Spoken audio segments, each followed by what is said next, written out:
Cette capsule pédagogique présente la création d'une carte heuristique. Cette carte heuristique peut être créée avec des différents logiciels, FreeMad ou MadHomo.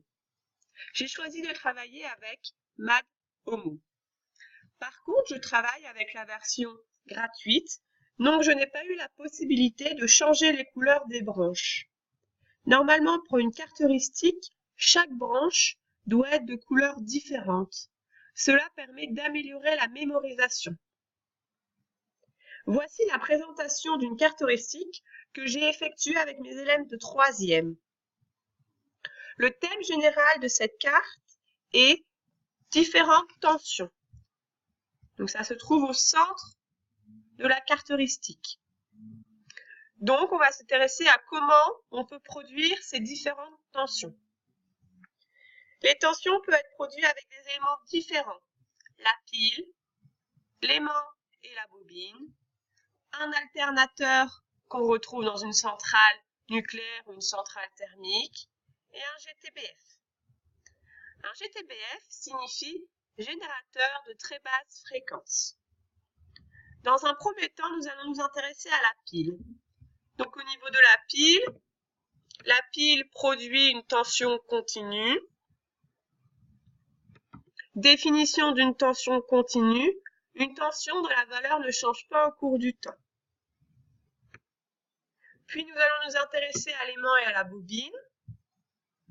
Donc l'aimant et la bobine produisent une tension variable.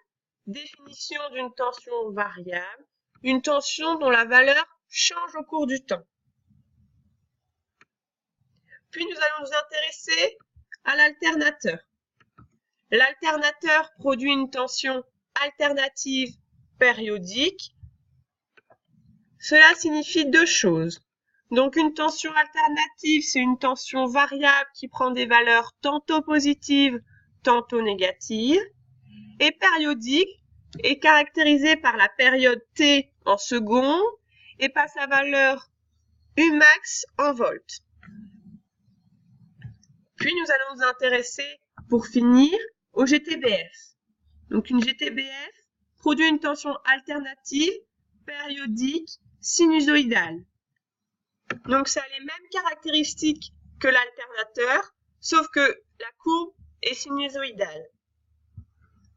Donc nous avons créé cette carte heuristique à partir des idées des élèves. Donc ça marche par branche. Donc au total, nous avons eu 4 branches. La carte heuristique peut être complétée à la suite du cours. Ça permet de synthétiser le cours, d'avoir une idée globale du cours. Une carte heuristique n'est jamais finie, on peut toujours la compléter.